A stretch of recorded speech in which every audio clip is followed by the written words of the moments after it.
ciência é a grande luz da humanidade. E no Brasil, existe uma força científica ativa e integrante da sociedade chamada SBPC, Sociedade Brasileira para o Progresso da Ciência, que há 70 anos atua em defesa da educação, do avanço científico e tecnológico e do desenvolvimento sustentável do país.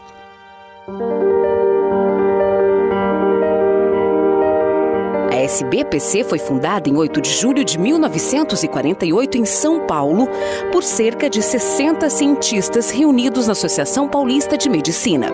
Posteriormente, essa data foi estabelecida como o Dia Nacional da Ciência. Nessa época, pós-Segunda Guerra Mundial, os institutos e universidades brasileiros enfrentavam uma crise muito séria, que motivou esse encontro. Liderado pelo médico e farmacologista Maurício Rocha e Silva, pelo médico José Reis e pelo biólogo Paulo Savaia.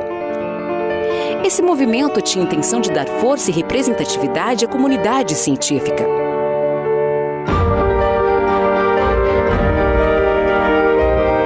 Durante a ditadura militar, a entidade foi um grande polo de encontros, trocas de experiências e conhecimentos, se tornando a grande voz da ciência e da educação nacional. E a SBPC entrou no palco dos debates nacionais. Foi um período que consolidou a SBPC como uma chama de esperança dos ideais científicos. Sua estrutura se fortaleceu e a entidade conquistou um papel de liderança nas lutas por melhores políticas públicas, pela democracia e em defesa do desenvolvimento sustentável do país. Uma de suas contribuições mais expressivas foi a criação do Ministério da Ciência e Tecnologia em 1985. Também foi uma das responsáveis pela inclusão de um capítulo dedicado à ciência e tecnologia na Constituição Federal de 1988 e colaborou com os temas ligados aos direitos sociais e meio ambiente e educação. A SBPC é parte da sociedade e seu objetivo é lutar para que a ciência e a educação sejam parte da vida de todos, pois acredita que ciência não é gasto, é investimento.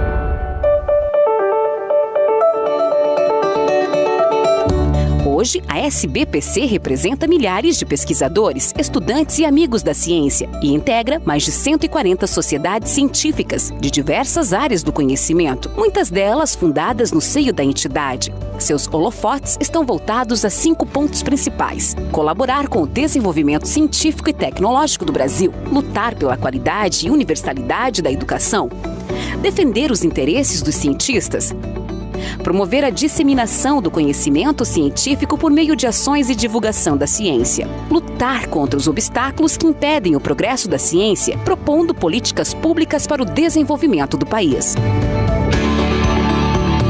A SBPC tem uma rica história de contribuição ao desenvolvimento científico e social do país, propondo e apoiando leis como o Código Florestal, a Lei da Biodiversidade e o Marco Legal da CTI, angariando recursos para ciências com manifestações do Congresso e nas ruas, e também promovendo a popularização do conhecimento científico em suas reuniões anuais e regionais por todo o país. Hoje colhemos os frutos de 70 anos de trabalho dessa entidade que acredita no Brasil. Integra a sociedade e convida as novas gerações a cultivarem a curiosidade e o amor ao saber. Os 2 grandes motores do progresso humano. SBPC, 70 anos. Ciência e educação. Ontem, hoje, amanhã.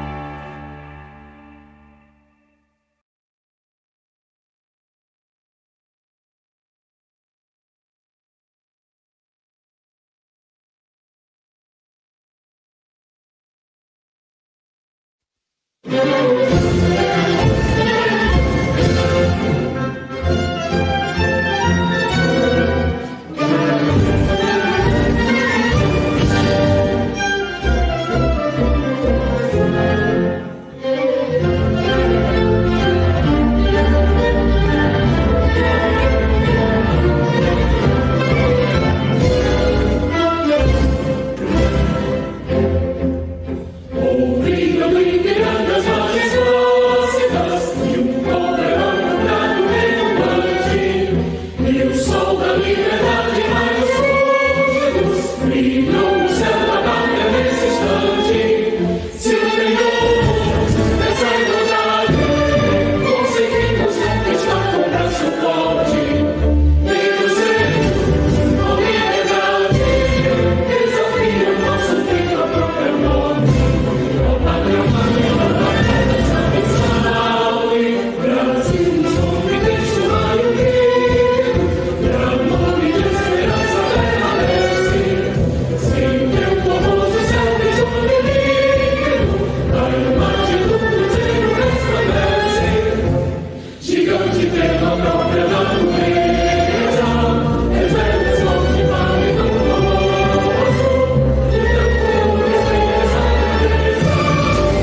Boa noite a todos e a todas.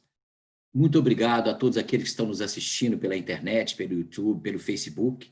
Nós estamos dando início agora à mini reunião virtual da SBPC, uma mini reunião esse ano, em função da pandemia, a nossa 70ª reunião anual, que seria realizada em Natal, no Rio Grande do Norte, foi adiada para um momento mais adequado, né? Estamos vendo, obviamente, a situação da pandemia para saber quando será mais adequado realizá-la, mas em 72 anos é interessante destacar que a reunião anual da SBPC nunca foi adiada e nunca foi suspensa. Mesmo em 1977, quando houve uma proibição pelo governo militar, ela foi realizada na PUC em São Paulo.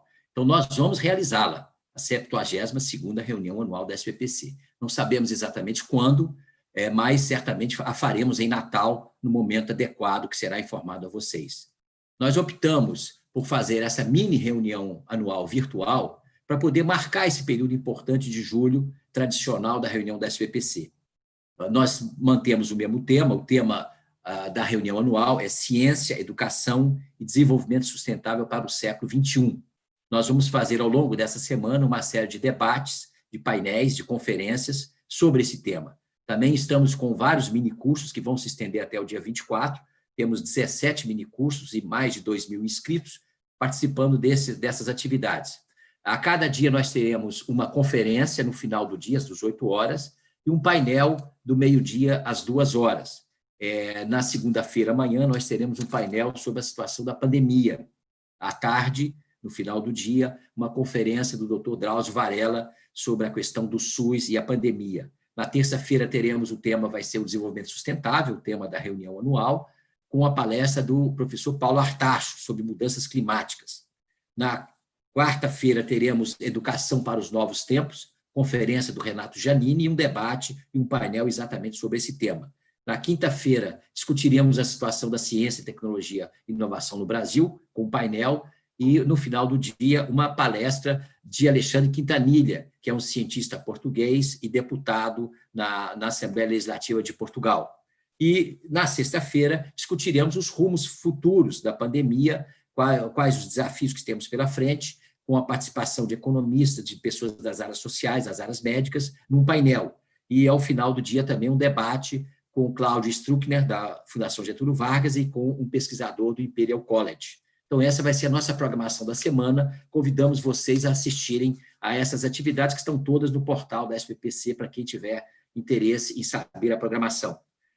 Nós gostaríamos de agradecer também, de início, a toda a equipe da SBPC, aos conselheiros, aos secretários regionais, às nossas sociedades afiliadas, a todos que estão nos assistindo, ao UFRN, a universidade que está participando conosco em todas essas atividades, e também agradecer a força, o patrocínio, o apoio do Ministério de Ciência, Tecnologia e Inovação, do CNPq e da CAPES.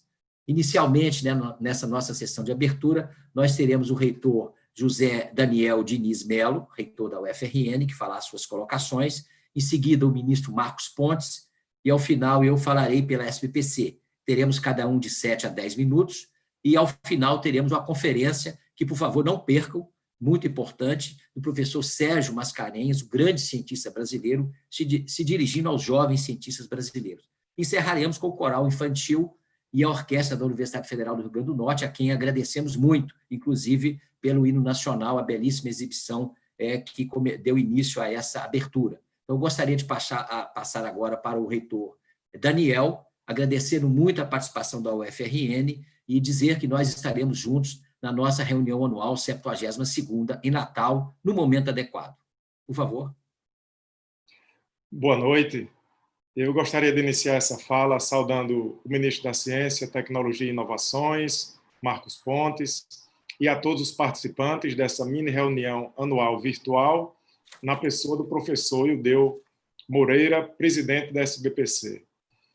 Em 72 anos de atividade, que tem merecido o entusiástico reconhecimento da comunidade científica, com um universo de participantes que confirma seu continuado e crescente interesse, somos agora forçados pela pandemia a realizá-la virtualmente. Natal e o Rio Grande do Norte não tiveram, portanto, ainda a oportunidade de acolher, pela terceira vez, expressivos nomes da ciência brasileira com muitos dos quais já tivemos a alegria de trabalhar nos anos de 1998, quando da 50ª reunião anual, e em 2010, no ensejo da realização da 62ª. Lamentavelmente, a fase que enfrentamos, que nos obriga a evitar grandes reuniões, como seria a da SBPC, acabou sendo decisiva para que suspendêssemos temporariamente a realização presencial desta, que seria a 72ª reunião anual, sob a estimulante, desafiadora e atual temática Ciência, Educação e Desenvolvimento Sustentável para o século XXI. Mas justamente a ciência e a tecnologia deram-nos a possibilidade de, realizando-a virtualmente, poder comprovar sua força como alentador atestado de que, a despeito de cancelamentos, modificações e adequações das atividades letivas e administrativas, continuamos atuantes. Considerada a qualidade dos que irão participar na condição de conferencistas e de painelistas, poderemos esperar que dessa reunião virtual venha a surgir uma nova e forte contribuição da SBPC para esses tempos de crise. Bem sei quão é frustrante o fato de não podermos nos encontrar pessoalmente em sua realização. Um momento difícil impõe a ausência do contato físico.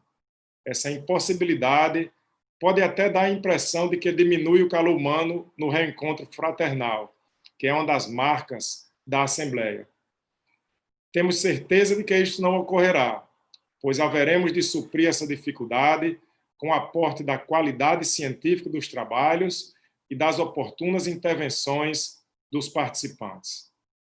Reitero, portanto, minha saudação entusiasmada. Bem-vindos, ainda que virtualmente. E quanto a nós, da Universidade Federal do Rio Grande do Norte, não desistimos de realizar a reunião. Essa reunião virtual que hoje iniciamos é apenas o prenúncio de que o desalento não diminuirá o nosso entusiasmo. Com a fé inabalável na ciência e no país, encerro dizendo que continuaremos, a despeito de todas essas dificuldades, a portar simbolicamente o fogo de Prometeu, seguindo seu exemplo de resistir, não contando os desafios a enfrentar. Muito obrigado e uma excelente participação a todos vocês. Obrigado. Muito obrigado, reitor Daniel, e reforço as suas palavras. Essa é apenas uma reunião de aquecimento, um trailer para a nossa reunião anual, que vai ser muito legal, que vai acontecer em Natal, quando as ações forem adequadas para que a gente a realizemos. Eu queria passar agora para o ministro Marcos Pontes, agradecendo enormemente a presença dele. Já esteve na nossa reunião anual em Campo Grande no ano passado. Certamente estaria em Natal fisicamente, agora virtualmente, e também possivelmente estará conosco, né? Já fica o convite para a reunião presencial que faremos a 72ª.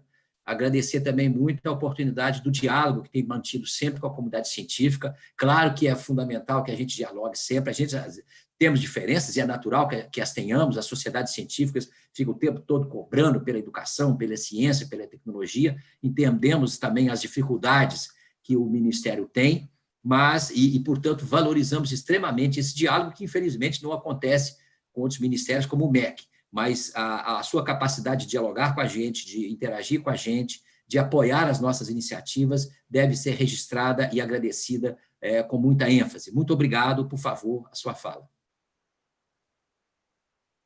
Obrigado, Judeu. Gostaria de começar cumprimentando também o nosso reitor da Universidade Federal do Rio Grande do Norte, né? Diga-se de passagem, um lugar que eu adoro, e espero que realmente a gente tenha o mais breve possível esse encontro, né, pessoalmente lá em Natal, né, e pode contar comigo 100%, né, até com tempo extra. Eu gostaria de, no seu nome, cumprimentar a todos também da SBPC, a todos aqueles que nos assistem, e especialmente os nossos jovens, o futuro da ciência, né? Para quem me conhece, né?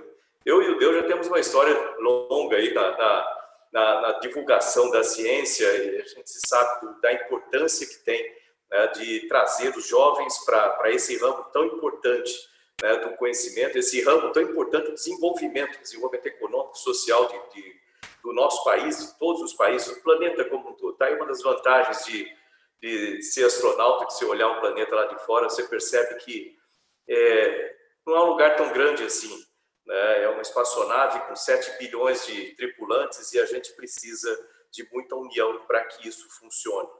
Esse é um momento muito especial.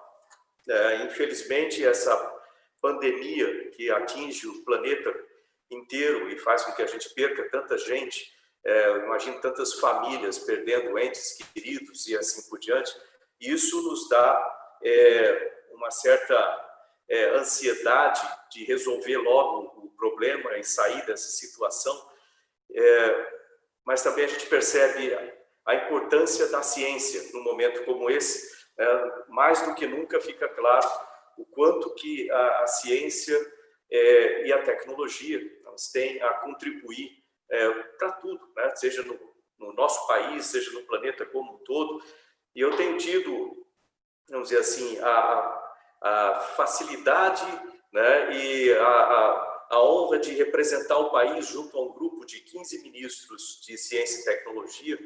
Nós temos encontros a cada 15 dias, nas quartas-feiras de manhã, para discutir e compartilhar dados a respeito do combate à pandemia. Só a ciência é capaz de vencer isso aí. A gente tem um monte de ações para tentar minimizar ou mitigar os impactos do vírus, mas para combater o inimigo real e conseguir destruir ou eliminar esse inimigo é só a ciência. A ciência é a única arma que nós temos.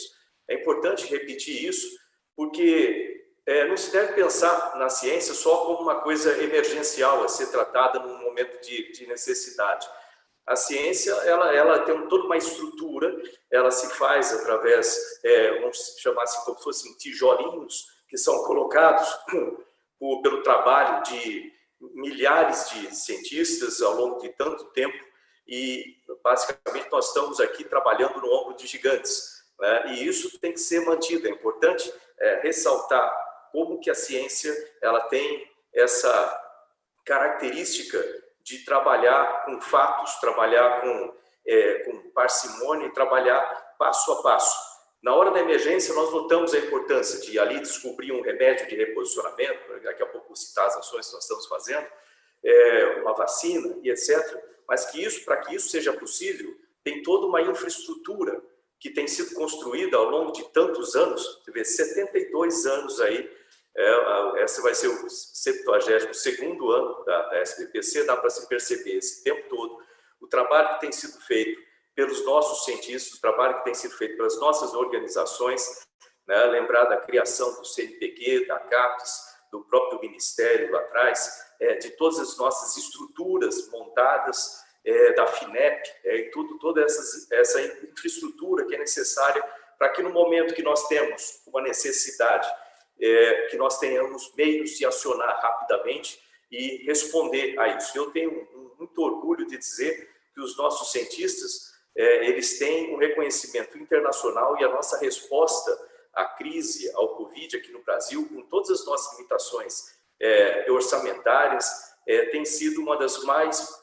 intensas, eu diria, com essas conversas com outros países, uma das mais intensas no restante do planeta. Ou seja, a ciência está cumprindo o seu papel. E é muito bom a gente falar isso. Basta ver os dados, né, que a gente tem conseguido através dessas ações. Deixa eu falar um pouquinho sobre essas ações. Nós temos ações agora em duas áreas, basicamente, do Ministério. Uma delas, nós tínhamos 3, uma era as comunicações também, agora nós estamos com as comunicações, então está lá com o Fábio agora separado. Mas nós temos 2 eixos, um eixo com relação à tecnologia e inovações, ou seja, através do Ministério, através da Secretaria de Empreendedorismo e Inovações, a gente tem uma articulação com empresas do Brasil de forma a não só criar inovações, por exemplo, ventiladores, a gente já tem 4 clusters de empresas no Brasil que são capazes de construir ventiladores de respiração 100% nacionais, sem precisar de nenhuma peça nacional. Lembra da dificuldade que nós tivemos no início para importação de ventiladores, toda aquela questão? Pois nós temos como responder isso no Brasil agora.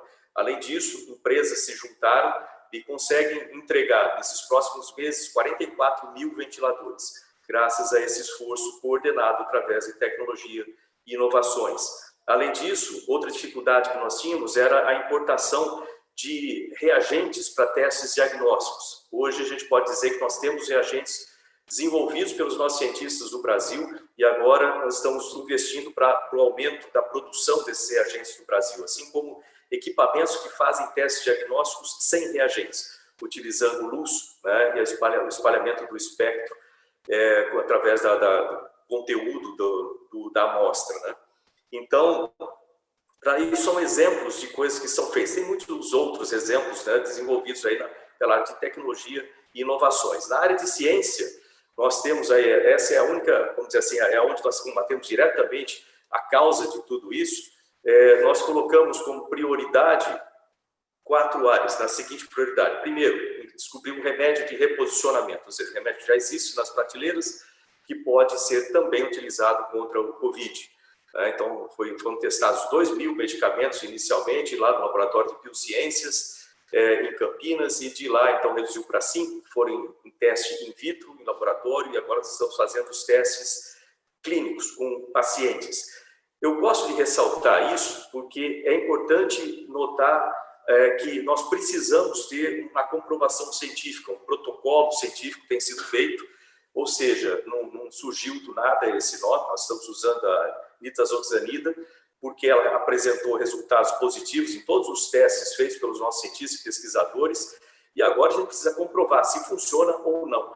E depois dessa comprovação, com 500 pacientes, aí a gente vai poder dizer se nós temos ou não um remédio efetivamente, cientificamente comprovado, com um protocolo internacional, um protocolo aprovado pelo Conselho Nacional de Ética e Pesquisa, que a gente possa dizer que funciona para o Covid, especialmente no início do tratamento. E isso aí imediatamente vai ser passado para outros países, assim como eles estão testando outras coisas lá.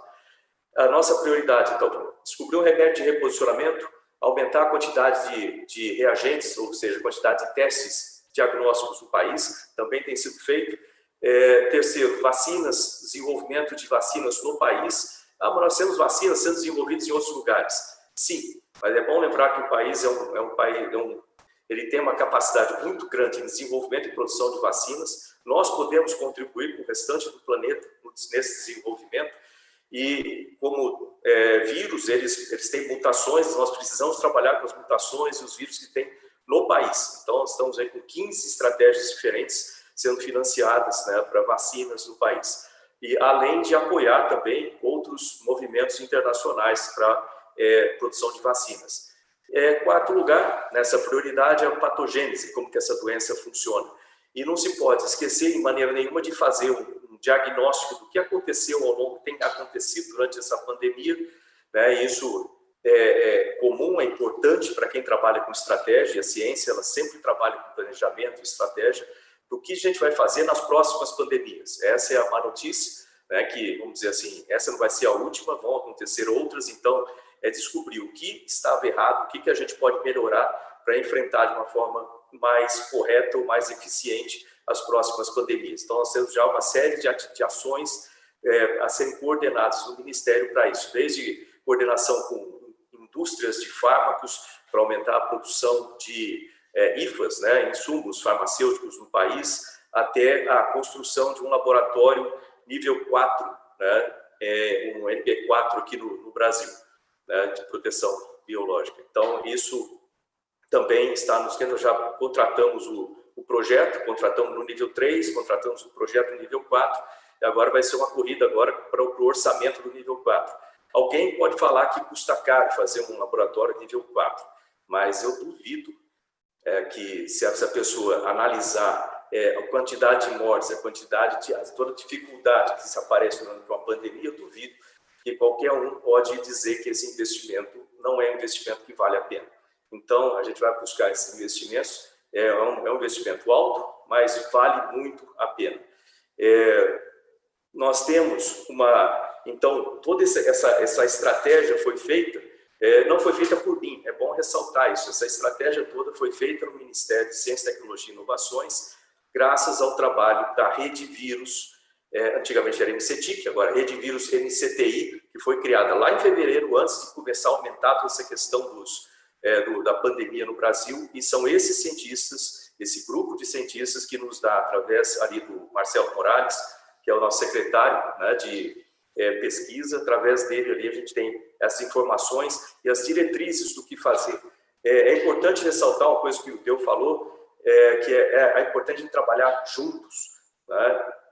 Ninguém sabe tudo e tem que se utilizar o conhecimento das pessoas, especialmente dos nossos cientistas e pesquisadores em cada uma das áreas, para que a gente possa tomar decisões melhores. Isso deveria ser utilizado, vamos dizer assim, em todas as áreas.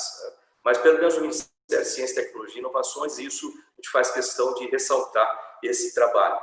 E o trabalho para depois da pandemia também vai necessitar muito de ciência, tecnologia e inovações. Essa é a maneira que a gente vai conseguir resgatar, ou seja, aumentar a economia do país, retomar o desenvolvimento econômico, social, através de ciência, tecnologia e inovações. Nenhum dos países hoje são desenvolvidos conseguiu chegar lá sem utilizar ciência, tecnologia e inovações. E nós temos uma ferramenta muito grande, além da FINEP, além do CNPq, além da Embrapi, além das nossas instituições de pesquisa e centros, nós temos aí o nosso FNDCT, que precisa ser descontingenciado. Está aí uma coisa que a gente já tem falado há bastante tempo, desde o ano passado, tanto o orçamento, porque a gente reclama duas coisas sempre. O pessoal fala que eu reclamo muito de orçamento, mas faz parte. Se a gente não reclamar, como é que faz? Ninguém vai reclamar pela gente. Então, é importante ressaltar a questão de orçamento. E outra questão que eu tenho que falar também, que eu já tenho conversado com os diretores das unidades de pesquisas, é a reposição de pessoal. Nós precisamos, nossos pesquisadores estão ficando velhos, e a gente precisa ter alguma maneira de repor esse pessoal, de entrar pesquisadores novos. Por isso que eventos como esse, que a gente possa trazer jovens interessados pela ciência e tecnologia, e que a gente consiga ter projetos com um financiamento adequado para chamar a atenção desses garotos e garotas para participarem,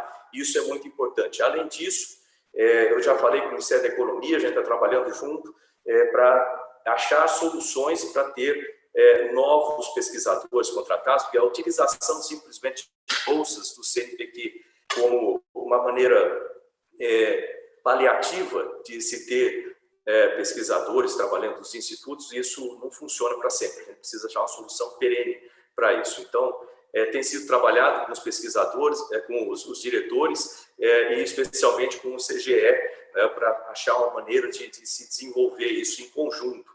Novamente vem essa questão da união e do consenso. É importante, como o Ildeu falou, muitas vezes a gente tem opiniões diferentes, às vezes alguém tem uma informação a mais que a gente não tem, mas é importante esse trabalho em conjunto com uma meta grande. E essa meta grande que eu gostaria de sugerir agora aí é a questão do FNDCT.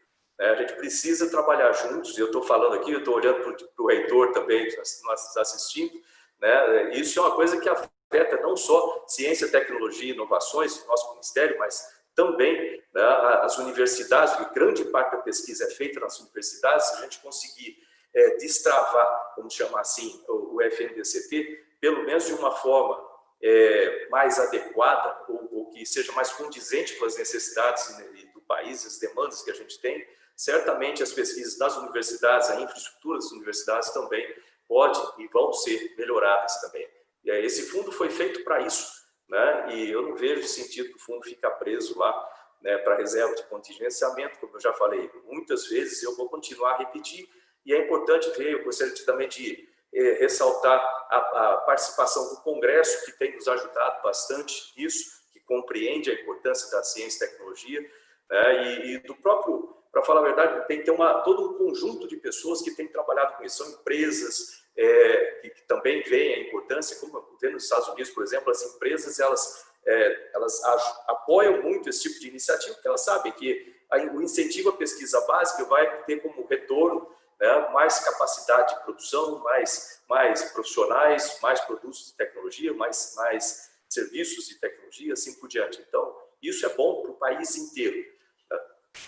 Nós tivemos agora, durante a pandemia, a liberação de praticamente 1 bilhão que foi utilizado, mas nós estamos numa situação especial. Eu falo, durante a pandemia, a gente teve 100 milhões que foram liberados pelo Ministério da Economia, com uma certa pressão, uma boa ajuda do presidente Bolsonaro para liberar esses 100 milhões. nós utilizamos, tanto através do CNPq quanto da FINEP, depois mais 352, também com o empurrão lá do presidente, e aí depois mais 600 milhões em reembolsável da FINEP, né? Ou seja, empréstimos feitos pela FINEP, não foi subsídio, nada disso. Então, agora vem a questão da reposição do país, da recuperação do país.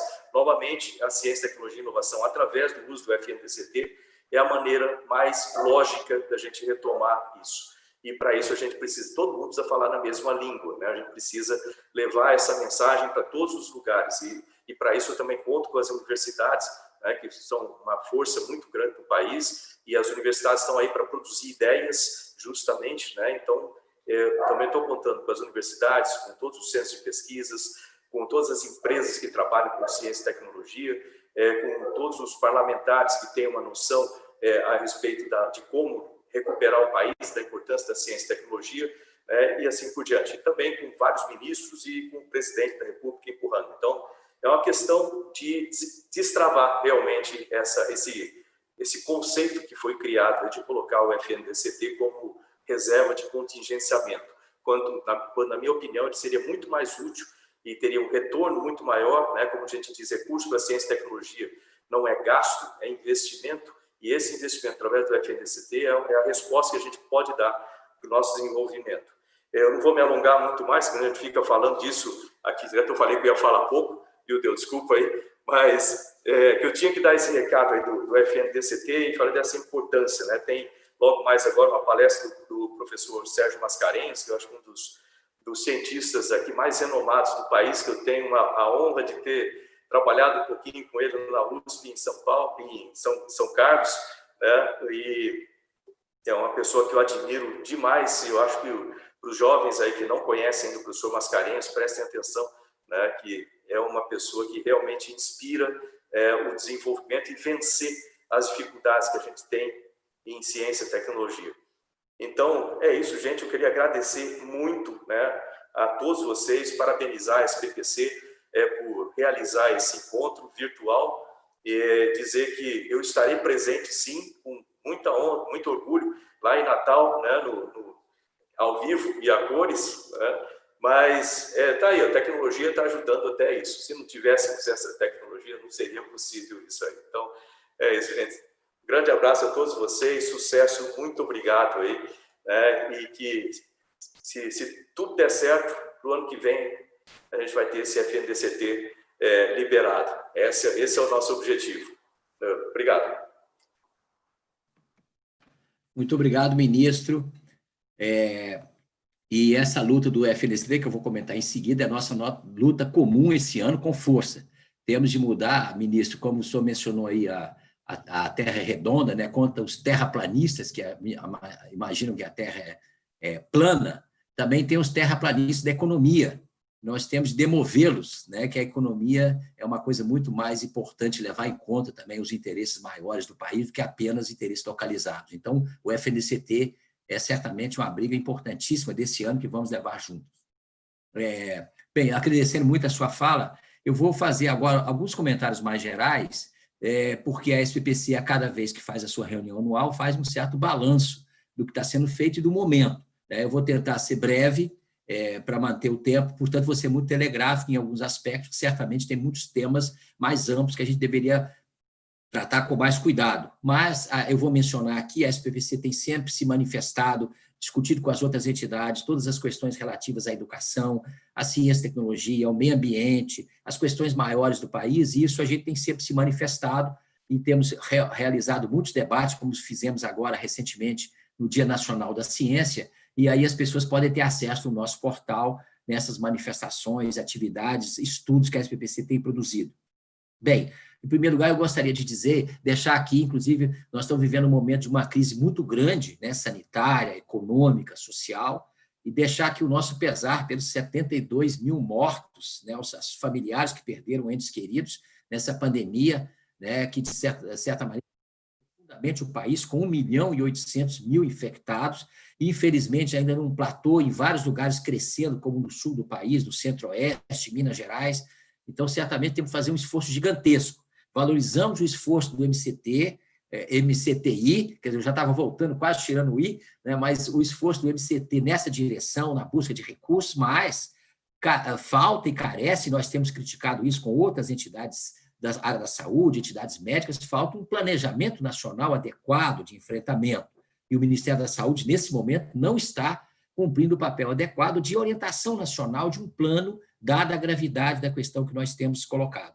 Um outro ponto que nós temos levantado, ministro, o senhor destacou aí a importância, né, de que as orientações médicas, científicas, sejam utilizadas cuidadosamente na questão dos novos remédios, das vacinas, que sejam, de fato, difundidas e utilizadas quando todos esses testes estiverem finalizados e a gente tiver uma confirmação adequada da eficiência deles. Então, a ciência é importantíssima, né, para poder definir, digamos assim, eticamente, inclusive, como é que a gente vai poder difundir remédios, vacinas, etc. Então, esse esforço é muito importante e, infelizmente, às vezes a gente vê orientações, inclusive de autoridades, orientando a remédios e coisas desse tipo, sem terem passado por testes, e às vezes até em contrário a testes cientificamente já validados. Bem, então, essa é uma questão crítica. O senhor mencionou a questão do FNCT, que é uma questão central, inclusive para o enfrentamento agora da pandemia e na sua sequência, né? E eu vou voltar a mencionar isso à frente.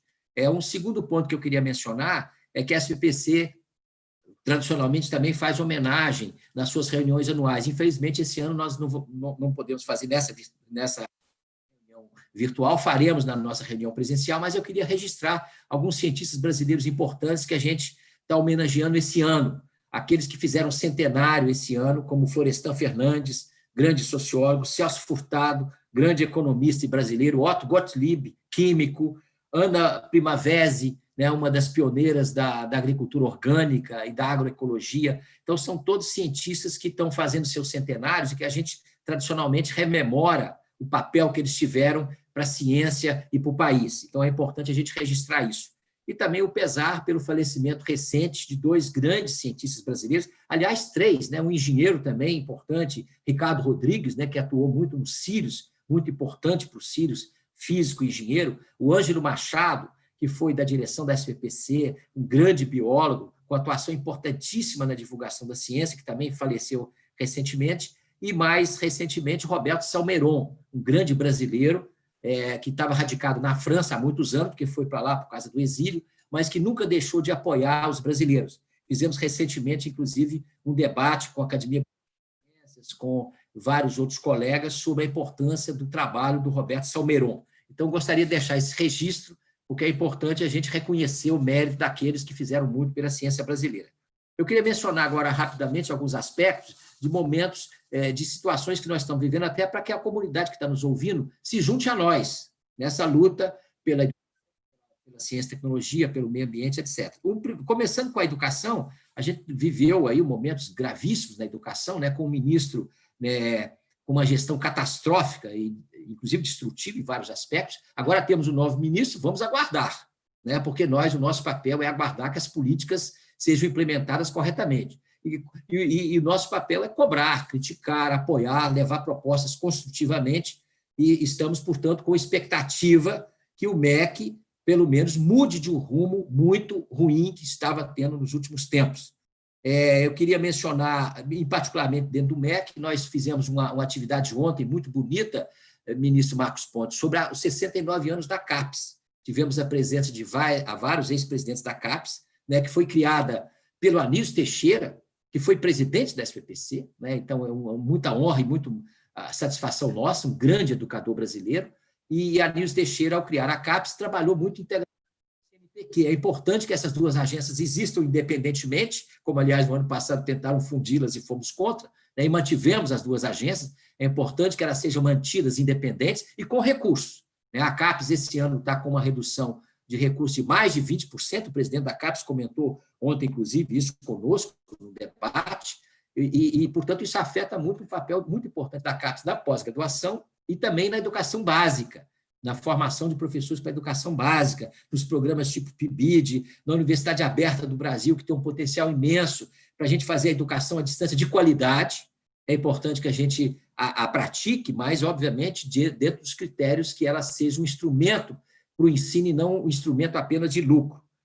Nós fizemos um manifesto ontem sobre a CAPES, levantando várias dessas questões, e particularmente dissemos também para o presidente da CAPES ontem a nossa preocupação com o diálogo, que lá está sendo menor, ministro Marcos Pontes. A gente está sendo pouco ouvido, muitas das manifestações que temos feitas não estão sendo, inclusive, dos coordenadores dos órgãos da CAPES, mas o presidente da CAPES ontem se comprometeu conosco que vai dialogar em relação à questão da nova avaliação da CAPES, que é importante a gente renovar a avaliação da CAPES, em relação também à política de distribuição de bolsas, que nós andamos estudando e elas estão, de certa maneira, trazendo prejuízos para regiões como Amazônia, Nordeste, região amazônica, Centro-Oeste, região Norte por inteiro, e também levar em conta as especificidades das diversas áreas, porque, às vezes, os sistemas da CAPES são meio rígidos, e essas modificações podem afetar a sobrevivência de custos que são importantíssimos para o país, né, ainda mais nessas regiões. Então, nós, ontem, fizemos essa manifestação em relação à CAPES. Em relação ao meio ambiente, hoje nós estamos fazendo, inclusive, uma nota, junto com a Colisão Ciência e Sociedade, que, ministro, a pergunta é a seguinte: proteger a Amazônia sem ciência, quais as chances de sucesso? Certamente nenhuma. Então, nós estamos vindo também no Ministério do Meio Ambiente uma política muito destrutiva, inclusive destrutiva, aí, de fato, material, inclusive da floresta, e o Brasil está numa situação, inclusive, internacional muito difícil nesse momento por causa disso. Então, um ponto, ministro, que seria muito importante, e eu sei que o Ministério tem instituições de muito valor na Amazônia, como o GEUD, como o INPA, como o Mamurauá, tem as universidades, o Daniel conhece várias universidades importantes distribuídas em toda a região amazônica, as universidades públicas em particular, mas fazer um esforço para a gente fazer com que todo esse cabedal da ciência, esse conhecimento científico, que a gente tem que desenvolver muito mais, a gente tem de conhecer muito mais, a gente tem de apostar muito mais na imensa riqueza que temos lá, com ciência e com tecnologia e com inovação de qualidade, respeitando, evidentemente, as condições locais e as populações locais, que tem uma das regiões que a gente tem mais pobreza no país, né, com uma região que tem um potencial imenso. Então, a ciência e tecnologia é certamente um ponto essencial e seria fundamental que a gente tivesse um plano nacional de exploração inteligente, né, de desenvolvimento sustentável que levasse em conta tudo isso. E a Amazônia merece isso, e, nesse momento, a gente está vivendo ao contrário disso, né? O Ministério tem também o INPE, que é fundamental para isso, é importante que seja valorizado, né, e seja respeitado para que a gente tenha uma avaliação correta da situação, inclusive, do desmatamento. Bem, um outro ponto que eu queria mencionar, aí mais no nosso próximo da ciência, tecnologia e inovação, o senhor mencionou a questão do FNDCT, né? Nós lançamos uma campanha no dia 8, né, com mais de 100 entidades, inclusive tem entidades empresariais da área de inovação, sociedades científicas, muitos foram convidados, e nós estamos, de fato, fazendo uma campanha, lançamos um manifesto, né, geral, exatamente colocando a importância da liberação do FNDCT integral. A gente ainda quer para esse ano, porque aqueles 4,5 bilhões que estão lá congelados, o senhor sabe muito bem que faz uma falta imensa para o enfrentamento da pandemia. Agora, por exemplo, o CNPq fez um edital, né, que foi concorrido por mais de 2.000 projetos, de 50 milhões, os que tinha. Né? No entanto, a demanda qualificada é pelo menos de 600 milhões. Né? Então, nós temos capacidade, temos gente qualificada, temos projetos de altíssima qualidade reconhecidos, mas o recurso não vem. Então, no caso do FNDCT, isso poderia sanar imediatamente essa lacuna, e aquilo que nós já também mencionamos em conjunto, a importância da recuperação da economia brasileira. Como a ciência e a tecnologia vão ser fundamentais para as pequenas e médias empresas, e esse recurso é para a subvenção econômica da FINEP, que está estrangulada, né? As pequenas e médias empresas, para N outras atividades, a infraestrutura das universidades, né, que já está muito afetada, mas na saída da pandemia, nós vamos precisar de recursos emergenciais para manutenção, recuperação dos laboratórios. Então, esse recurso do FNDCT é essencial. Eu dou aqui uns números, só para as pessoas terem ideia. O recurso do FNDCT é da ordem de 4,5 bilhões. O ministro disse aí, né, que estão investindo, o governo está investindo na pesquisa e tecnologia na área da pandemia em torno de 800 milhões, um pouco mais, né, em torno disso. Estados Unidos está investindo 50 bilhões. A Alemanha, 12,5. O Reino Unido, 8,5. O Canadá, 6. Quer dizer, os Estados Unidos está investindo proporcionalmente, inclusive, ao seu PIB 10 vezes mais que o Brasil. Então, a gente está com uma deficiência muito grande de recursos. Então, a liberação do FDCT e também a aprovação, ministro, do PL, do senador Isalci, do projeto de lei, que transforma o FDCT num fundo financeiro, para que impeça esse mecanismo esdrúxulo de reserva de contingência, que retira dinheiro que vem de setores econômicos para pesquisa e desenvolvimento e é utilizado para outras finalidades. A nosso ver, isso descumpre a lei, porque na lei o recurso devia ter essa destinação da ciência e tecnologia, e também até a Constituição brasileira, que no artigo 218 diz que pesquisa científica básica e tecnológica é prioridade, é um bem público e dever do Estado. Então, esse é um dos pontos que nós temos chamado a atenção. Do orçamento de 2021, ministro, nós estamos muito preocupados também. Conversamos ontem com a CAPES, porque o presidente da CAPES e também o Ministério de Ciência e Tecnologia certamente está preocupado com o orçamento de 2021. Então, nós temos de fazer uma campanha intensa dentro do Congresso Nacional para que o orçamento de 2021 não seja pior do que esse, que já está muito ruim. Porque com a crise econômica, os argumentos virão, né? Então, nós vamos ter que dizer que estamos juntos brigando para ter mais orçamento da ciência e tecnologia para 2021. Ministro, o último ponto que eu queria mencionar, mais diretamente ligado ao seu ministério, é uma questão que nós já discutimos bastante, já dialogamos bastante, mas que nós insistimos. Houve um avanço na posição do Ministério, mas a questão da valorização da pesquisa básica e das ciências humanas e sociais. É um ponto, é justo que o Ministério tenha prioridades tecnológicas, e ele fez isso, mas é fundamental que a gente tenha também programas para pesquisa básica que sejam considerados prioritários, porque a pesquisa básica é horizontal.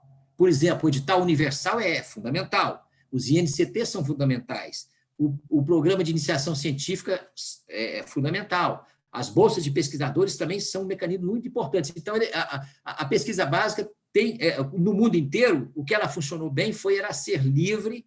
Evidentemente, as aplicações da ciência têm as estratégias, as prioridades que devem ser adotadas, e é justo que o governo faça. Mas nós insistimos e nós queremos uma discussão, e temos tido isso, mas queremos debater mais como essas prioridades são definidas, porque nós achamos que a pesquisa básica é uma questão de futuro, aliás, como o senhor reconheceu aí várias vezes. E, portanto, eu vou finalizando e dizendo que nós temos juntos de construir um projeto de país, né? O Brasil carece, estamos chegando em nosso bicentenário proximamente, nós não tivemos ainda um projeto que englobe o país como um todo, né? Todos os setores sociais, que se preocupe com a imensa desigualdade que nós temos, né? Que seja um projeto mais generoso, com desenvolvimento sustentável, com educação, com ciência e tecnologia. E nós podemos fazer isso, nós temos capacidade de fazê-lo.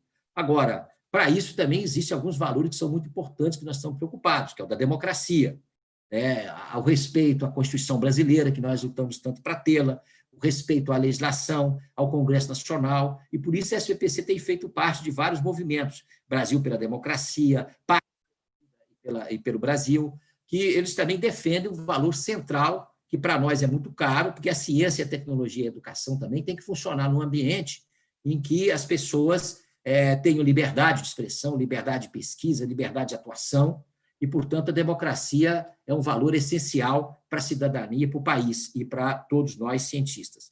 Eu queria agradecer muito a todos vocês aqui que participaram. Eu vou fazer agora a apresentação do professor Sérgio Mascarenhas para a conferência dele, agradecer muito novamente o ministro, agradecer muito o reitor Daniel, dizer que nós continuamos dialogando, né, ministro, reitor, vamos discutir preparar a nossa reunião anual, que vai ser muito interessante, certamente, quando pudermos fazer em Natal, e nesse momento nós vamos fazer essa virtual. Tem muitos debates nessa próxima semana, o que eu convido vocês a participarem, e lá nós vamos estar aprofundando vários desses temas, né, com as visões diferenciadas que temos, às vezes, da sociedade científica, do governo, das instituições, dos reitores, mas é fundamental que tenha uma perspectiva conjunta de resolver os grandes problemas do país. Muito obrigado pela presença de vocês. Eu já vou fazer a apresentação do professor Sérgio Mascarenhas, que é um grande cientista, professor titular da Universidade Federal de São Carlos, de física, formado em física, formado em química, e que tem uma história muito importante na ciência brasileira. O ministro Marcos Pontes se referiu a ele, né? É uma pessoa que foi professor visitante do MIT, da Universidade de Harvard, de Princeton. Quer dizer, isso não é exatamente para qualquer um ter esse currículo, né, que é consolidado e é verdadeiro, né? O Sérgio Mascarenhas é criador do Instituto de Física e Química de São Carlos, um dos criadores da Universidade Federal de São Carlos, criou um centro de instrumentação agropecuária da Embrapa em São Carlos, também, que é muito importante, tem dezenas de prêmios, né, doutor honoris causa de várias universidades, e tem, principalmente, um enorme energia, entusiasmo e criatividade, que ele usa todo o tempo. Então, nós vamos assistir agora uma conferência dele, que fez recentemente seus 92 anos, mas é um jovem.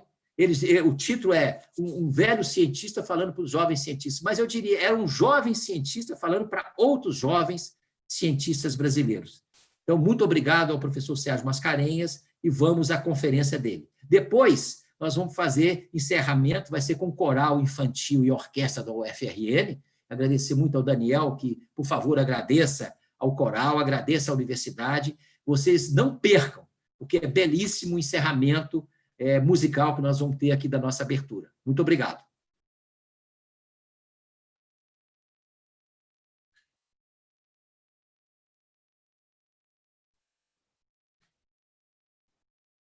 Tenho o grande prazer de iniciar essa palestra a convite da presidência da Sociedade Brasileira para o Progresso da Ciência, professor Ildeu Moreira. Eu sempre começo as minhas palestras com um mural da Escola de Atenas, que é um mural que está no Museu do Vaticano e que, a meu ver, representa a grande mensagem do Renascimento italiano dos 1500 para a humanidade de todos os tempos. Esse mural foi feito pelo grande Rafael de Sanzio, por solicitação do Papa Júlio II, que tem 56 personagens reunindo todas as várias faces do pensamento humano até aquela época. Foi uma grande síntese, realmente. E ao centro do mural se encontram duas figuras essenciais do pensamento humano de todos os tempos, que foram Platão e Aristóteles. O mundo das ideias abstratas, representada iconicamente por Platão com a mão, o dedo apontado para cima, para o mundo das ideias abstratas, e Aristóteles com a mão apontando, espalmada para baixo, para o mundo da matéria. Essa síntese do pensamento humano pode ser traduzida também como o pensamento abstrato, teórico e o pensamento empírico. E essa, na realidade, não é apenas uma representação parcial. Em todas as áreas do conhecimento humano, ela representa a grande síntese. Na outra slide, nós justamente usamos um outro símbolo mitológico que foi criado pelos romanos, com a figura bifronte do Janus, que olhava para o passado e para o futuro. A ideia básica, então, é que você, para construir o futuro, tem que entender o passado, a história. Essa síntese do Janus, ela foi uma síntese motivada pelo pensamento não dos gregos, mas do pensamento vigente já na época do grande Império Romano. Nessa dualidade do pensamento abstrato, platônico, e do pensamento empírico, aristotélico, né? Nós temos, inclusive, uma frase maravilhosa de um dos maiores cientistas do século XX, que foi Albert Einstein, que sintetiza essa dupla visão, dizendo que sem a visão do passado, nós não temos uma visão teórica capaz da nossa interpretação do futuro.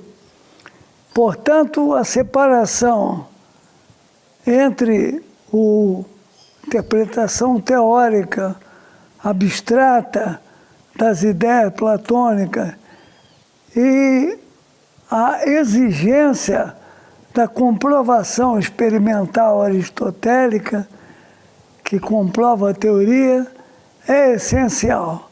Essa dupla exigência foi realmente uma síntese excelente dessa visão mitológica do Janus Bifronte.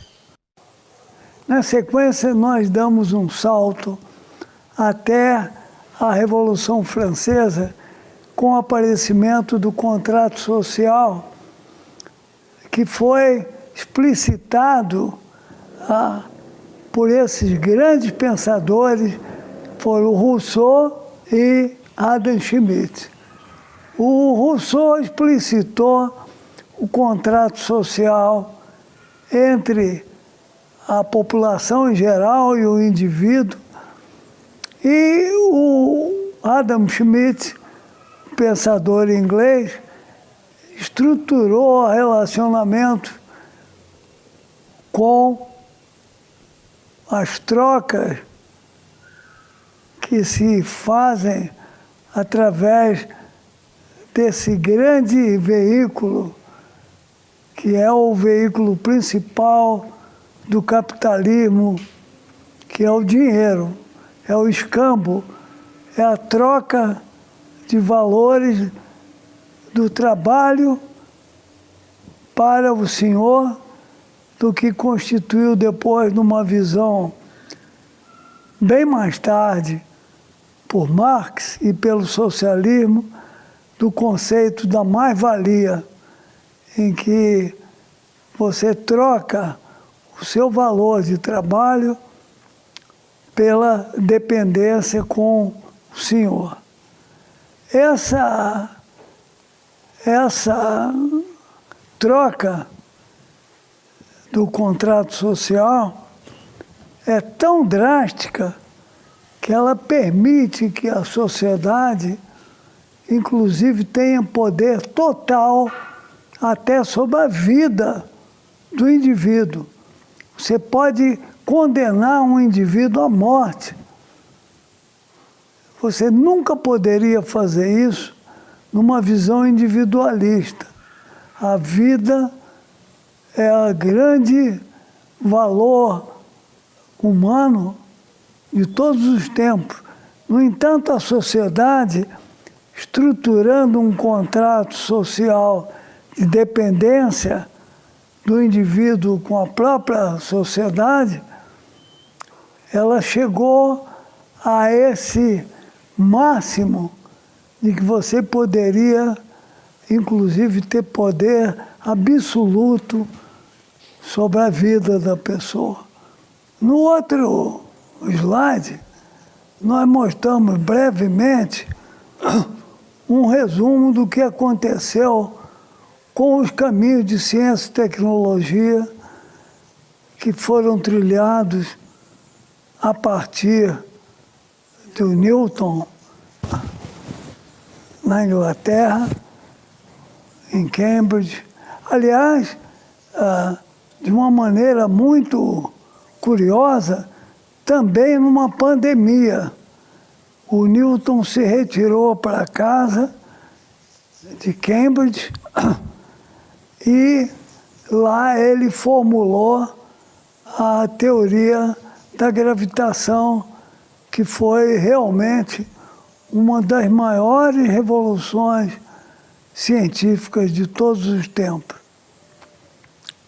Claro que o Newton, como ele próprio disse, estava sentado em ombros de gigante, porque antes dele havia havido a grande revolução causada por Galileu e outros que interpretaram a existência do cosmos de uma maneira mais moderna. E nós trilhamos, então, o caminho da ciência e tecnologia através do modelo newtoniano. No outro slide, já passamos a uma visão muito mais ampla da natureza, em que outras forças, além da gravitação, que regula a existência do cosmos, nós passamos a considerar também a eletricidade, o magnetismo e, mais tarde ainda, as próprias forças nucleares, que se vê nessas slides brevemente. E agora eu já entro com uma visão de mundo de um dos grandes cientistas do nosso século, que foi Abd Salam, que é importante para nós, dos países em desenvolvimento, porque Salam veio também de um país em desenvolvimento, que foi o Paquistão.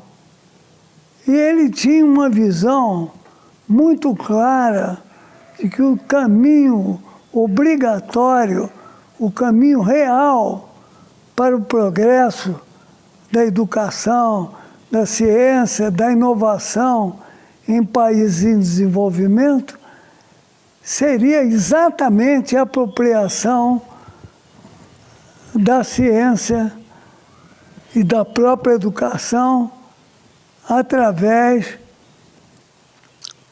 da metodologia científica. Então, ele tem uma síntese que está nessa slide, né, que é muito importante, em que ele fala: nações sem ciência, tecnologia e educação estão fadadas a serem meras fornecedoras de commodities para os países desenvolvidos, sem uma capacidade própria de progresso. Essa frase do Salam eu considero fundamental para o desenvolvimento das nações, em particular das nações em desenvolvimento na África, na Ásia, na América Latina e Caribe. Na outro slide, eu mostro uma viagem que eu tive a honra de fazer com o Salam à China, porque a China representou, na visão do desenvolvimento científico, uma mudança de paradigma muito grande, porque a China tinha uma dependência fundamental dos países imperiais, né? Tanto da França, como da Inglaterra, como de outros países e até da própria Rússia soviética. E ela resolveu se libertar disso através da grande revolução científica. E o Salam resolveu fazer uma viagem de visita de intercâmbio à China, e eu tive a honra de participar da comitiva. E aí, nesse slide, nós aparecemos com o ministro de Ciência e Tecnologia e com o presidente da Academia de Ciências da China. O que a China representa como impulso de progresso, de independência, está expresso hoje pelo fato dela vir em segundo lugar, imediatamente atrás dos Estados Unidos, no desenvolvimento econômico. Ela representa o segundo grande orçamento nacional para educação, ciência, tecnologia e inovação.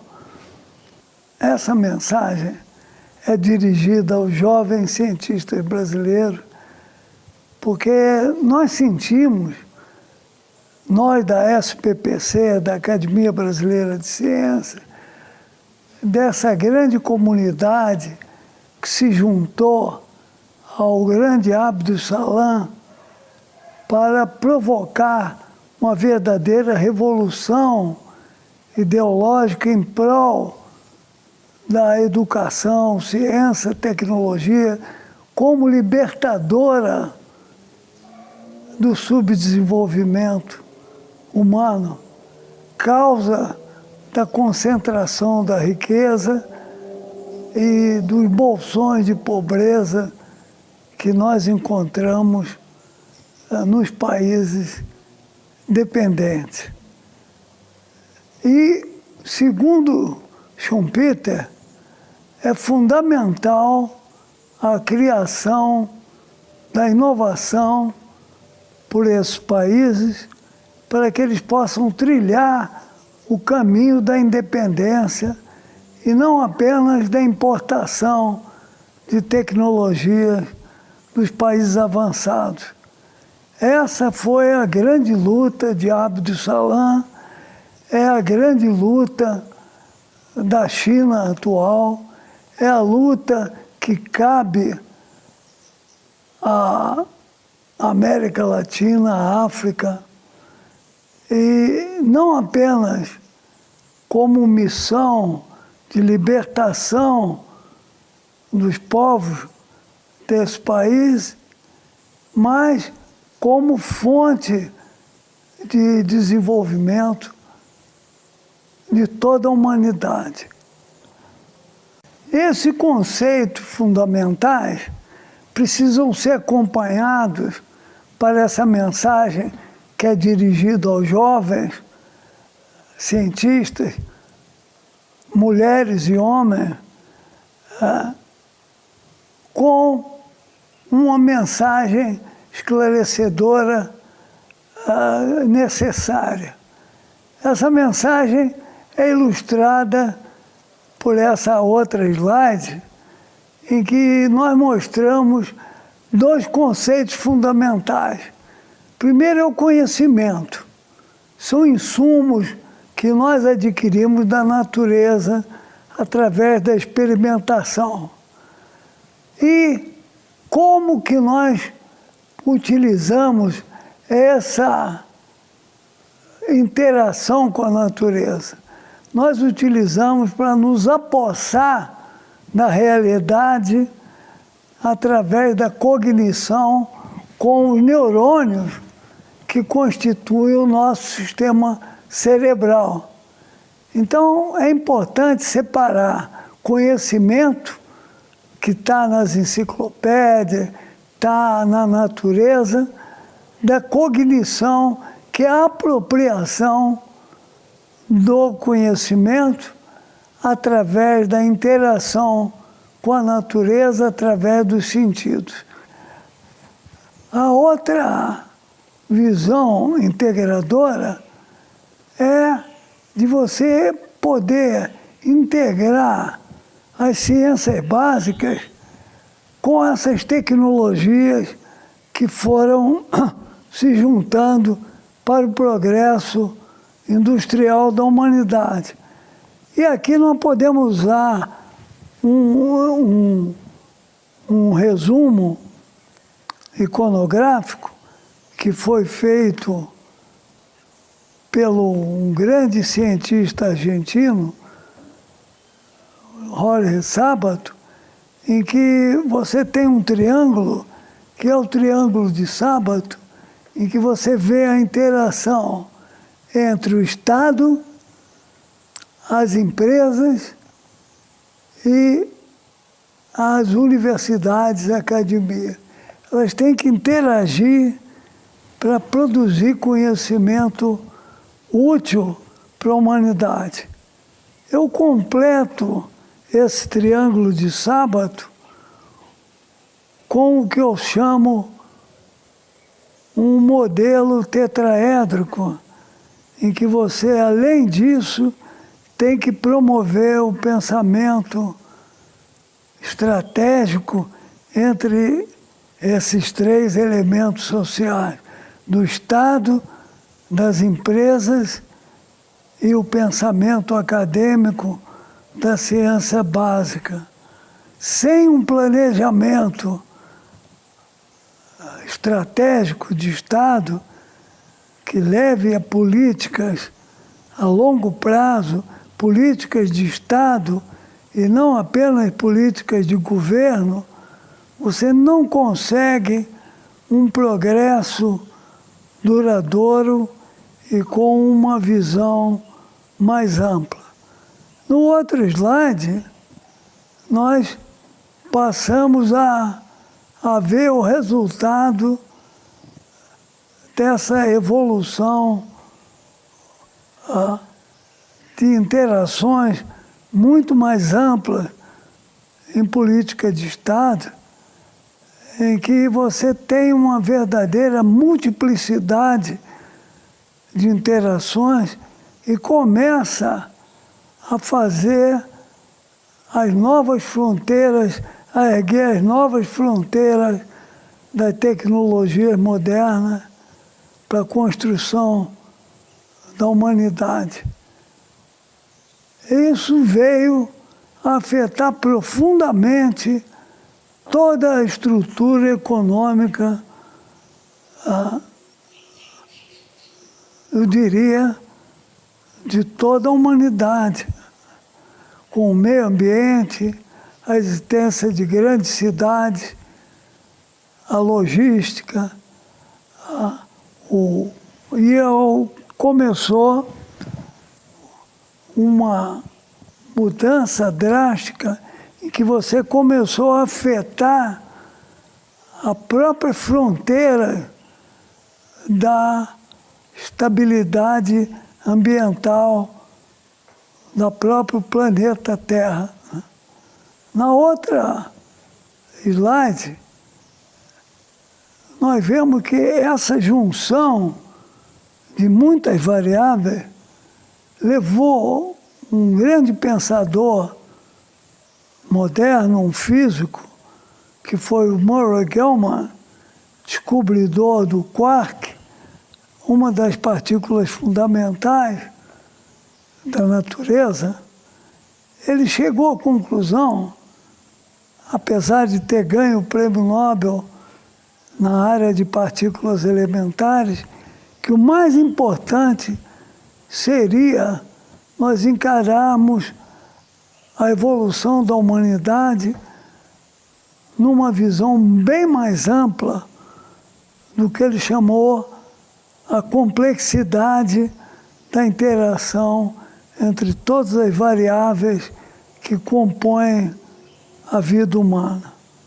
E ele saiu, então, da Califórnia, onde ele tinha um grande instituto de pesquisas, no Caltech, e resolveu criar, com o recurso que ele tinha e com o prestígio de prêmio Nobel, um instituto só para estudar a complexidade da estrutura do desenvolvimento da humanidade. Essa complexidade é a visão que nós podemos ter, essencial para nós entendermos os caminhos que o próprio Brasil, a África, os países da Ásia em desenvolvimento têm que trilhar. Para vocês terem uma ideia, com o aparecimento do um grande número de variáveis, começou a se perceber que sem você ter uma noção de todos os parâmetros que afetam um sistema, seja o clima, seja a saúde humana, seja a energia, você não pode ter uma visão integrada dessas variáveis, então você não pode planejar o futuro, você não pode entender o que está te acontecendo, a não ser se você enfrentar a grandiosidade do número de variáveis que afetam não somente a vida humana, mas a própria estrutura complexa da sociedade. Eu gostaria de deixar uma mensagem para jovens cientistas, mulheres e homens do Brasil, que é a minha visão, e eu creio de toda a comunidade atual, ciência mundial, que sem trilhar os caminhos da inovação, da invenção, da capacidade de liberação que nos fornece a ciência, não apenas a ciência e a tecnologia, mas as humanidades em geral, como as artes, a música, as humanidades que não podem ser desprezadas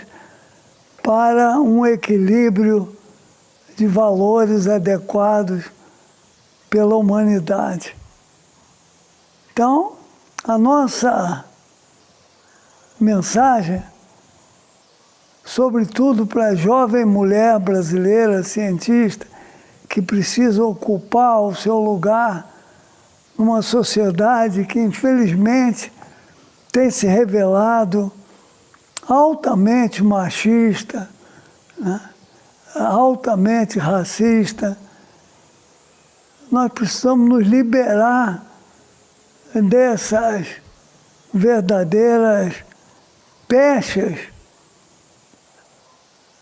de erros causadas por uma visão que veio, a meu ver, do escravismo que imperou para a escravização das sociedades, em particular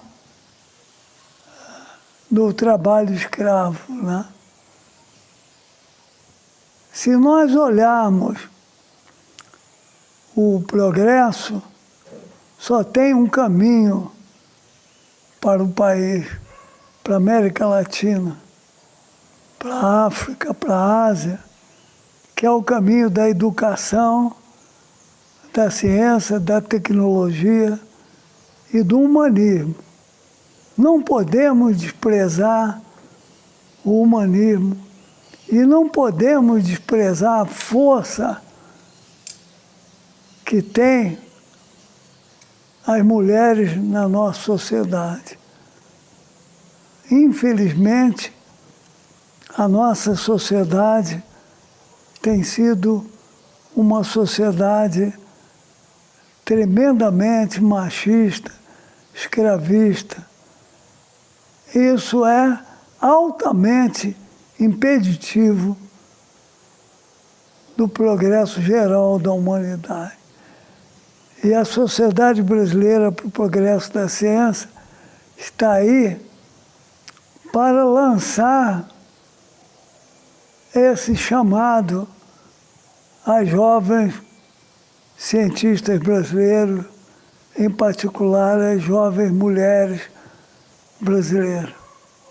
E eu fecho essa palestra com essa mensagem de esperança para todos vocês. Muito obrigado.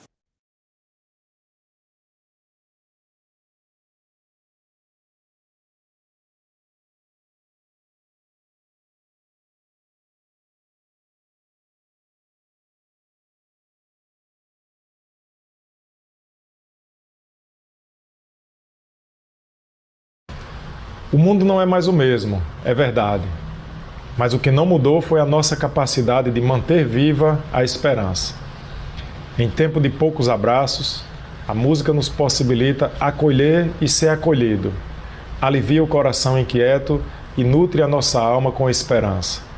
Com vocês, o Coral Infantil da UFRN e a Filarmônica UFRN apresentando a música Dona Nobis Pacem, Dai-nos a Paz.